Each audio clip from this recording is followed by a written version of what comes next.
Imagine being crowned emperor at, 2 years old, holding dominion over millions, only to watch your entire world just crumble. Yeah, and imagine living through all of it, the empire collapsing, a republic rising, foreign occupation, a communist revolution. All in one lifetime.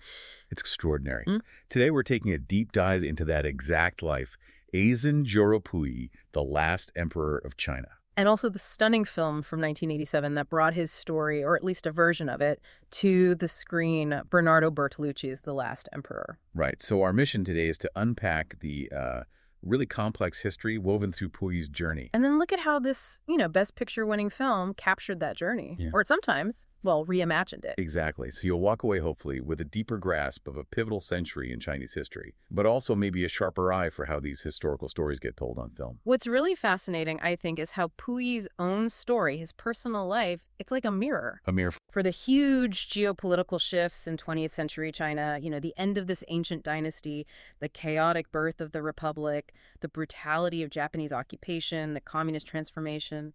His life is like a lens, really, to see the whole nation changing. It truly is. It's almost a shortcut to understanding an incredibly dramatic period. Okay, so to really get Puyi's story, we need to rewind a bit. He's born in 1906. What was the state of the Qing dynasty then? Because China was already in deep trouble, right? Oh, absolutely. If you look at the bigger picture, the Qing dynasty, they were originally Manchu invaders, a foreign dynasty. Right, but they'd been there for centuries. Exactly. About 300 years, they'd become very sinicized, meaning they adopted a lot of Han Chinese culture. But by the early 1900s, they were profoundly weakened. Weakened how? Internally? Externally? Both. Think about the Opium Wars back in the mid-19th century, then the First Sino-Japanese War in 1894-95. These were decisive defeats. Humiliating defeats. Totally. They brutally exposed China's military and technological backwardness compared to the West and Japan. So a crisis of confidence. A massive one. It wasn't just losing territory. It forced this internal struggle, questioning China's identity, its place in the world. The whole mandate of heaven idea, legitimizing the emperor, that was seriously under threat. And foreign powers were circling? Like vultures. Yeah. European nations, Japan, they were, as one diplomat famously put it, cutting up China like a melon, carving out spheres of influence. And internally, was the government functional? Barely. Effective power really rested with the Empress Dowager Cixi. She was a staunch conservative, famously resistant to reforms, to modernization. Which was desperately needed by them. Absolutely. So you had this paralysis at the top, compounding the external pressures. A deep crisis. So a dynasty really on its last legs. Yeah. Deeply fractured. Then, in 1908, this 2-year-old, Puyi, is suddenly put on the dragon throne. How on earth did that happen? Well, this gets into the murky world of power and succession in a dying empire. The reigning emperor Guangxu, he died pretty mysteriously in November 1908. Widely believed he was poisoned, probably by the Empress Dowager Cixi herself. Why? Because he supported political reforms she hated. So he dies. Then, just a month later, Cixi herself is on her deathbed. And she makes one last big decision. Exactly. Her final declaration: the toddler Puyi is the next emperor. Why him?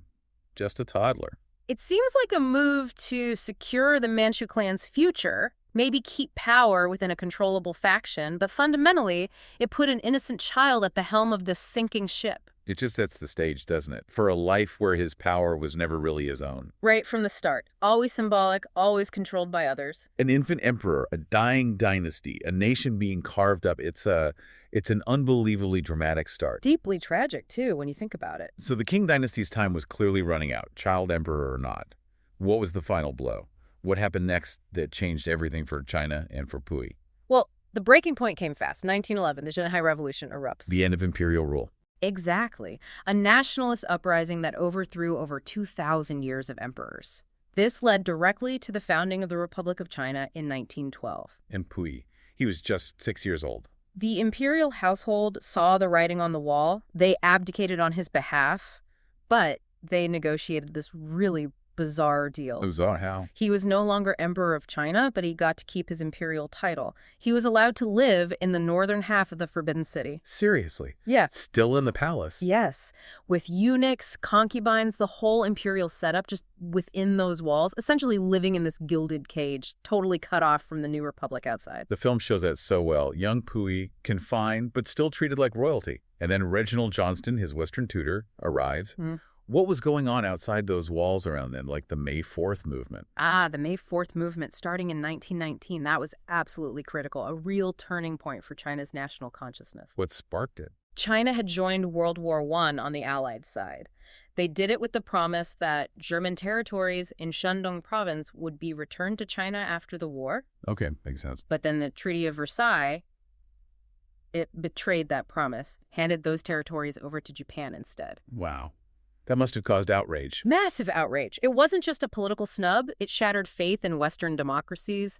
Huge student demonstrations erupted. Protesting just the treaty. It started there, but it grew into this fervent call for radical change, westernization, modernization, a total rethink of Chinese society. It fueled nationalism, anti-imperialism. And new political ideas. Definitely. This disillusionment created fertile ground. It was a key factor, for instance, in the founding of the Chinese Communist Party a couple of years later. Okay, so that's the atmosphere Johnston walks into.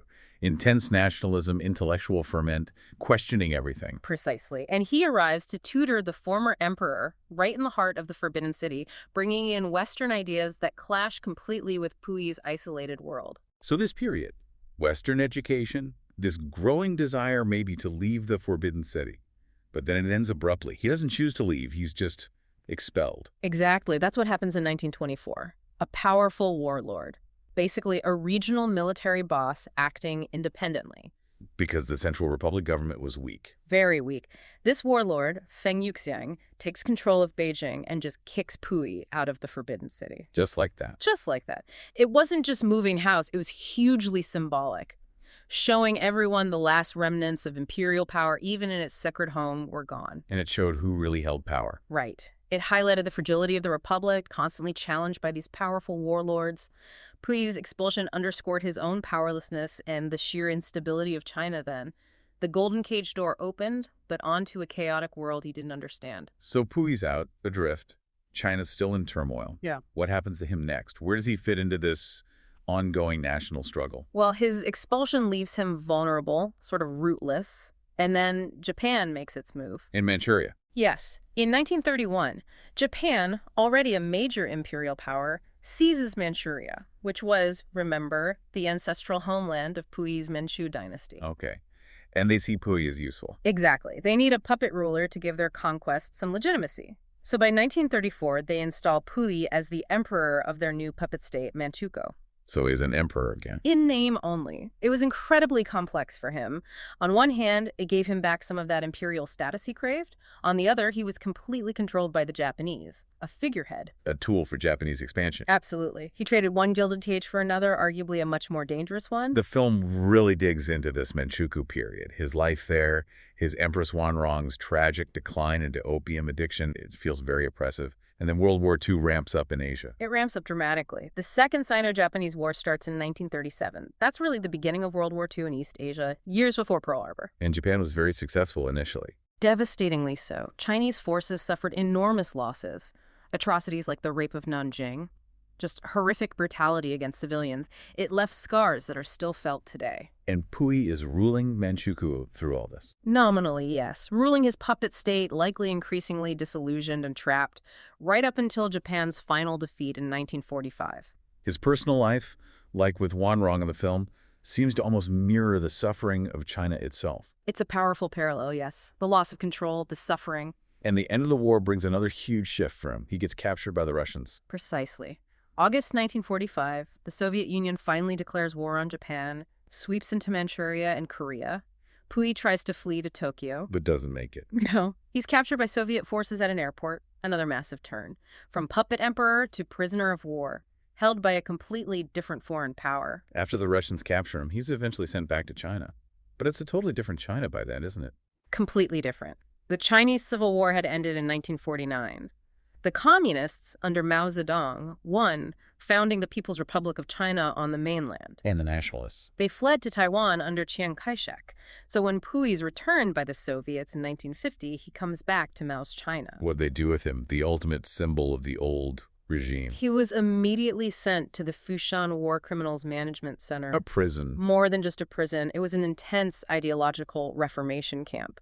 The goal was to re-educate people like him former officials, collaborators, war criminals. Re-educate how? Systematically dismantle their old identities, their beliefs, coerce them into renouncing their past, internalizing the communist narrative, basically turn the last emperor into a new man suitable for the People's Republic. A complete psychological transformation. That was the aim, a total overhaul. The film shows those intense interrogations, the pressure, eventually leading to his reformation.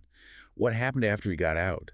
What did life look like then? Well, after nearly 10 years in the camp, by 1959, he was officially declared reformed, pardoned by Mao Zedong himself. Wow, by Mao. That's symbolic, hugely symbolic, showcasing the party's power to transform even the ultimate symbol of feudalism. He returned to Beijing. To what? What did he do? He was assigned work, first as a gardener at the Beijing Botanical Garden. A gardener. The former emperor. Quite the change, yes. Later, he worked as an editor for a political advisory body. He lived this seemingly quiet, humble, ordinary life for several years. But China's upheavals weren't over. The Cultural Revolution kicks off in 1966. That must have been terrifying for him. You'd think so. The Cultural Revolution was this ultra-radical, chaotic movement Mao launched to purge society of anything considered capitalist, feudal, or bourgeois. Targeting symbols of the old ways. Exactly. It led to widespread purges, violence, destruction of heritage. Young Red Guards were attacking people, humiliating them. Puyi, embodying the old imperial system, should have been a prime target. But he wasn't. Surprisingly, no. He was actually placed under the protection of the local Public Security Bureau. An unexpected move by the government, shielding him from the revolutionary chaos. So he survived it. He survived the initial wave, yes.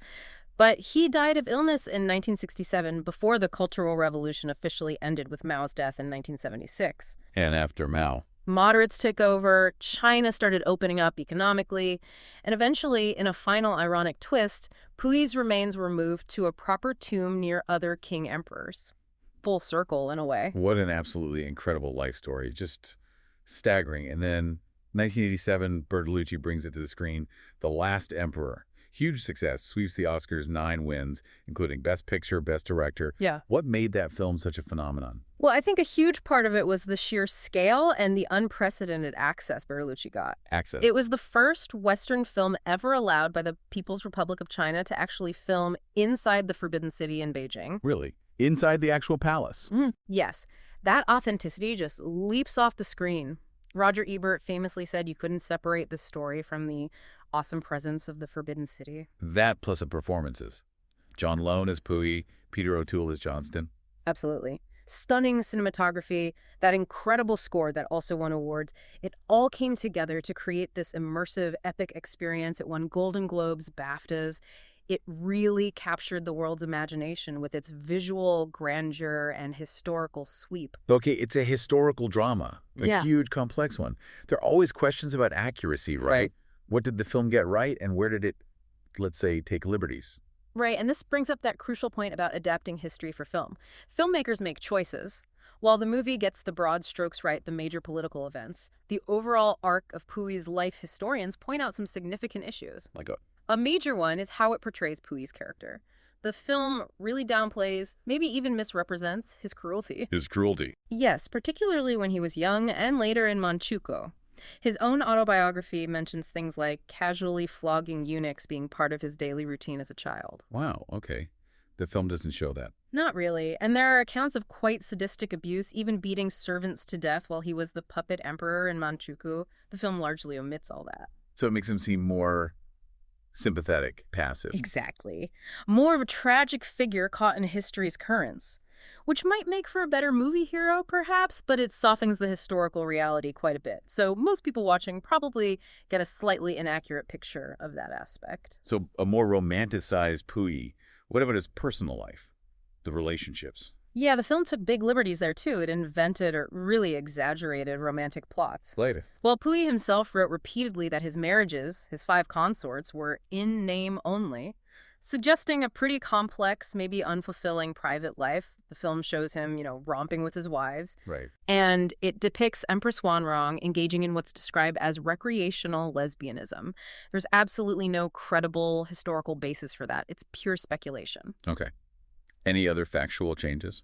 A few key events are altered, like why he left the Forbidden City. His memoirs link it directly to his mother's death, not just a random warlord kicking him out. Hmm.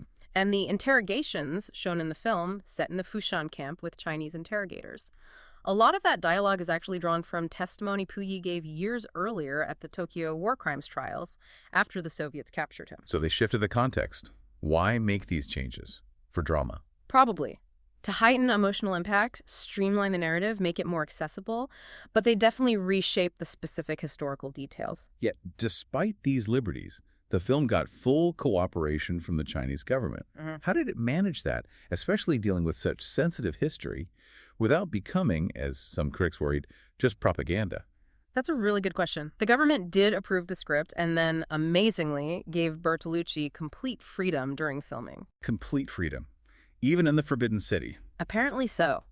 And the film actually offers a remarkably balanced view of the different regimes. It covers the decaying king, the messy republic, the brutal Japanese occupation, the rising Communist Party. Because it takes sides. Not overtly. In fact, you could argue it subtly critiques authoritarianism in general. Yeah. There are these visual and thematic parallels drawn between the rigid rituals of the imperial court and the strictures of Maoist China. Interesting. Like showing that control is control no matter the ideology. Kind of. There's that poignant scene where Puyi's loyal communist teacher from the re-education camp is suddenly denounced as an enemy during the Cultural Revolution for no clear reason. It highlights the arbitrary nature of power under any such system. So that subtle critique might have been okay. Possibly. And from the Chinese government's viewpoint back then, maybe showing the reformed emperor becoming an ordinary citizen was seen as a validation of the revolution's power to change society. It's complex. What an incredible journey we've taken. Through Chinese history, through this one man's unbelievable life, and through this epic film that tried to capture it all. It really is extraordinary. This deep dive into Puyi and the last emperor, it reminds you that history is often, well, stranger, and sometimes much nastier than fiction. Yeah. And it highlights that dance between fact and cinematic storytelling. How a powerful film can both illuminate history and maybe subtly reshape how we understand it. Often for narrative effect, making things tidier or more emotionally resonant than they were. So what does this all mean for you listening? Maybe next time you watch a historical drama, think about not just the story itself, but how it's being told. Yeah, ask yourself, how is this film shaping my view? Is it making a character seem more tragic, more heroic, more flawed? And why might the filmmakers have made those choices? It raises that important question, doesn't it? When you encounter any historical narrative, film, book, whatever, what's being emphasized? What's being downplayed? And why might that be the case? It's definitely something to mull over. Always engage with the story, but maybe keep a critical eye on that historical lens.